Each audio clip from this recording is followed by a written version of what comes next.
सम्पूर्णमा जय मसीह नेपाली क्रिस्चियन भजनको अर्थ श्रृङ्खलाको दोस्रो भागमा तपाईलाई हार्दिक स्वागत छ। आजको यस श्रृङ्खलामा नेपाली मण्डलीहरूमा व्यापक रूपमा गाइने अत्यन्तै अर्थपूर्ण भजन 376 नम्बर येशूको पछि म हिँड्न लागे, यस भजनलाई यसको सन्दर्भ सहित व्याख्या गर्ने कोसिस गरिएको छ। भिडियोलाई अन्तिमसम्म हेरेर हामीलाई साथ दिनुहोला। यो गीतको शब्दहरूलाई बाइबलीय प्रकाशमा व्याख्या गर्नुभन्दा पहिले यसको सन्दर्भलाई हेरौँ। येशूको पछि म हिँड्न लागे, दुनियाँलाई त्यागे, क्रुस नै बोके। येशूको पछि म हिँड्न लागे, फर्कदिन फर्कदिन। धेरै वर्ष अगाडि भारतको उत्तर पूर्वी क्षेत्रमा एक व्यक्तिले येशू ख्रीष्टलाई आफ्नो जीवनको मुक्तिदाता भनी स्वीकार गरेका थिए। तर उनको विश्वासको कारण गाउँका धेरै मानिसहरू उनीसँग रिसाए। उनलाई येशू ख्रीष्टलाई त्याग्नको निम्ति कडा दबाब दियो। तर उनले दृढतापूर्वक मैले येशू ख्रीष्टलाई पछ्याउने निर्णय गरिसकेको छु, अब म फर्कने छैन भनी येशू ख्रीष्टप्रतिको आफ्नो समर्पणताको घोषणा गरे। त्यसपछि उनका परिवारका सदस्यहरूलाई येशू ख्रीष्टप्रतिको विश्वासको कारणले नै मारियो। उनलाई फेरि येशू ख्रीष्टलाई त्याग्न भनियो, तर उनले पुनः अस्वीकार गरे। अन्ततः उनी आफै पनि मारिए। भनिन्छ उनको अटल विश्वास देखेर गाउँका मुखिया र अन्य धेरै मानिसहरू पनि पछि ख्रिस्टियन बने। समय बित्दै जाँदा यस विश्वासको कथा विभिन्न मिसनरीहरू र क्रिस्चियन सेवकहरू मार्फत एक ठाउँबाट अर्को ठाउँसम्म फैलिन थाल्यो। त्यसपछि वेल्सका प्रसिद्ध सुसमाचार प्रचारक तथा भजनकार ग्लेन ह्युजेसले यस कथाबाट प्रेरणा लिएर यसका शब्दहरूलाई सङ्गीतमा ढाल्नु भएको मानिन्छ। त्यसपछि यो भजन I have decided to follow Jesus शीर्षकमा अङ्ग्रेजी भाषामा गाइयो र बिस्तारै विभिन्न चर्चहरू, युवा सम्मेलनहरू, पुनर्जागरण सभाहरू तथा मिसन सम्मेलनहरूमा व्यापक रूपमा प्रयोग हुन थाल्यो। विशेष गरी सन् 1970 को दशकपछि युथ विथ अफ मिसन वायम र बिली ग्राम इभान्जेलिस्टिक एसोसिएसन जस्ता अन्तर्राष्ट्रिय क्रिस्चियन संस्थाहरूले यस भजनलाई संसारको विभिन्न देशहरूमा गाउन सिकाउन थाले। त्यसपछि यो भजन 100औं भाषाहरूमा अनुवाद भयो र आज संसारका विभिन्न मण्डलीहरूमा समर्पण, चेलापन र अटल विश्वासको प्रतीकको रूपमा गाउने गरिन्छ। नेपालमा पनि यस भजनलाई अत्यन्त सुन्दर भजनको रूपमा नेपाली भाषामा अनुवाद गरिएको छ। यही अटल विश्वासले पछि संसारभर गाइने भजन I have decided to follow जीससको रूपमा परिचित भयो। यस भजनको पहिलो पंक्ति यस्तो रहेको छ। येशूको पछि म हिँड्न लागे, दुनियाँलाई त्यागी, क्रुस नै बोकी। येशूको पछि म हिँड्न लागे, फर्कदिन फर्कदिन। येशूको पछि म हिँड्न लागे, दुनियाँलाई त्यागे, क्रुस नै बोके। येशूको पछि म हिँड्न लागे, फर्कदिन फर्कदिन। यो भजनको पहिलो पंक्ति एउटा साधारण गीत मात्र होइन, यो एउटा दृढ निर्णयको घोषणा पनि हो। गीतकारले यहाँ कुनै भावना व्यक्त गरिरहेका छैनन्, बरु आफ्नो सम्पूर्ण जीवनको दिशा नै घोषणा गरिरहेका छन्। उनले येशूलाई पछ्याउने निर्णय गरिसकेका छन् र अब त्यो निर्णयबाट पछि नहट्ने दृढ सङ्कल्प गरेका छन्। येशूलाई पछ्याउनु भनेको केवल चर्च जानु, भजन गाउनु वा आफूलाई क्रिस्चियन भन्नु मात्रै होइन। यसको अर्थ आफ्नो सम्पूर्ण जीवनलाई नै ख्रीष्टको अधीनमा सुम्पनु हो। जब हामी येशूलाई पछ्याउने निर्णय गर्दछौँ, त्यसबेला हामीले आफ्नो स्वार्थ, घमण्ड, पाप र संसारका आकर्षणहरूलाई दोस्रो स्थानमा राख्नु पर्दछ। यही कारणले गीतमा दुनियाँलाई त्यागी भन्ने शब्द प्रयोग गरिएको छ।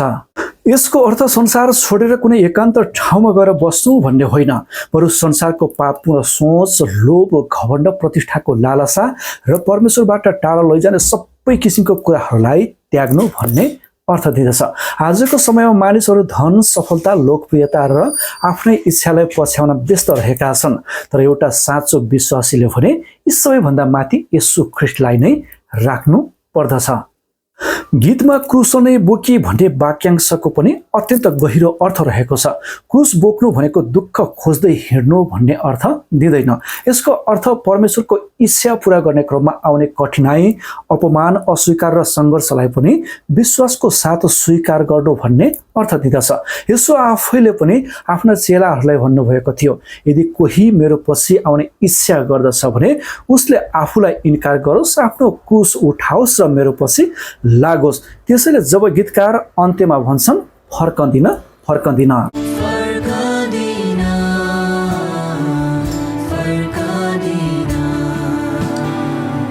यो केवल एउटा दोहोरिने हरफ मात्र होइन, यो त एउटा अटल प्रतिज्ञा हो। परिस्थितिले बदल्न सक्दैन, मानिसले बदल्न सक्दैन, कठिनाइले पनि बदल्न सक्दैन। एकपटक ख्रीष्टलाई रोजिसकेपछि फेरि संसारतर्फ फर्किने कुनै इच्छा नै त्यहाँ रहँदैन। यो गीतको दोस्रो अन्तरा यस्तो रहेको छ, आमाले मलाई, बुबाले मलाई, सबैले मलाई त्यागे तापनि येशूको पछि म हिँड्न लागे, फर्कँदिन फर्कँदिन।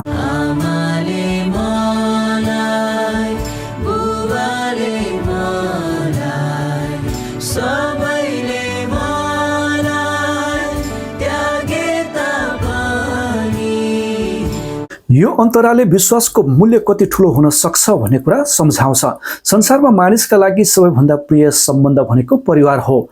आमा बुबाको माया, दाजुभाइको साथ र आफन्तहरूको अपनत्व जीवनका अमूल्य उपहारहरू हुन्। तर इतिहासले देखाउँछ कि येशूलाई पछ्याएका धेरै विश्वासीहरूले यही सम्बन्धहरूको कारण ठुलो परीक्षा भोग्नु परिरहेको थियो। आज पनि संसारका धेरै ठाउँहरूमा र हाम्रो समाजमा समेत येशूमा विश्वास गरेकै कारण कतिपय मानिसहरूले परिवारको विरोध, अपमान र अस्वीकारको सामना गर्नु परिरहेको छ। कसैलाई घरबाट निकालिएको छ, कसैले घरबाट विभिन्न किसिमको सतावटहरू भोग्नु परिरहेको छ, त कसैलाई आफ्नै परिवारले गलत रूपमा बुझेका छन्। यही अवस्थालाई गीतकारले एउटा वाक्यमा यसरी व्यक्त गरेका छन्, सबैले मलाई त्यागे तापनि।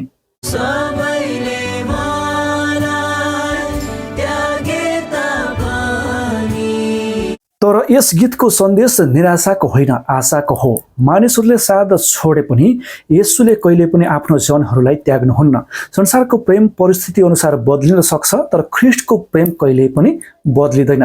जब सबै ढोकाहरू बन्द हुन्छन्, उहाँको ढोका भने सधैँ खुला रहन्छ। जब सबैले अस्वीकार गर्छन्, उहाँले अँगालो हाल्नुहुन्छ। त्यसैले गीतकारले फेरि भन्छन् फर्कँदिन फर्कँदिन, किनकि येशूसँगको सम्बन्ध संसारको सबै सम्बन्धहरूभन्दा गहिरो, पवित्र र अनन्तको सम्बन्ध हो। गीतको दोस्रो अन्तरा यस्तो रहेको छ, माटोको मेरो क्षणभङ्गुर शरीर माटोमा फेरि नमिलेसम्म येशूको पछि म हिँड्न लागे, फर्कँदिन फर्कँदिन।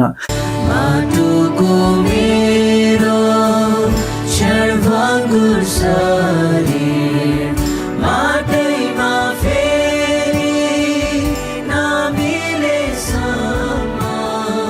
यस भजनको अन्तिम अन्तराले हाम्रो जीवनको सबैभन्दा ठुलो सत्यतालाई सम्झाउँछ। हामी जति नै बलिया, धनी, शिक्षित वा प्रसिद्ध भए तापनि हाम्रो शरीर सधैँ रहनेवाला छैन। बाइबलले भन्छ कि मानिस माटोबाट बनाइएको हो र एक दिन फेरि माटोमै फर्किनेछ। यही सत्यतालाई गीतकारले अत्यन्त सरल शब्दमा व्यक्त गरेका छन्। उनी आफ्नो जीवनको अस्थायित्वलाई स्वीकार गर्छन्। उनलाई थाहा छ कि यो संसारमा बिताउने समय धेरै छोटो छ, त्यसैले उनी आफ्नो बाँकी जीवन ख्रीष्टलाई पछ्याउन समर्पित गर्न चाहन्छन्। मानिसले जीवनभर धेरै कुराहरू पछ्याउँछ, धन, प्रतिष्ठा, शक्ति, सुख र सफलताको खोजी गर्छ, तर अन्तिम समयमा यी मध्ये कुनै पनि कुरा साथ जान सक्दैन। साथ जाने एउटै मात्र कुरा भनेको परमेश्वरसँगको सम्बन्ध हो। त्यसैले गीतकारको अन्तिम घोषणा अत्यन्त अर्थपूर्ण रहेको छ। उनी भन्छन्, जबसम्म यो शरीर माटोमा मिल्दैन तबसम्म म येशू ख्रीष्टको पछि हिँडिरहन्छु। यो केवल आजको उत्साहको निर्णय मात्र होइन, यो अन्तिम साससम्म कायम रहने विश्वासको प्रतिज्ञा पनि हो। यही कारणले भजनको अन्त्य पनि उही दृढ शब्दहरूमा हुन्छ, फर्कँदिन फर्कँदिन।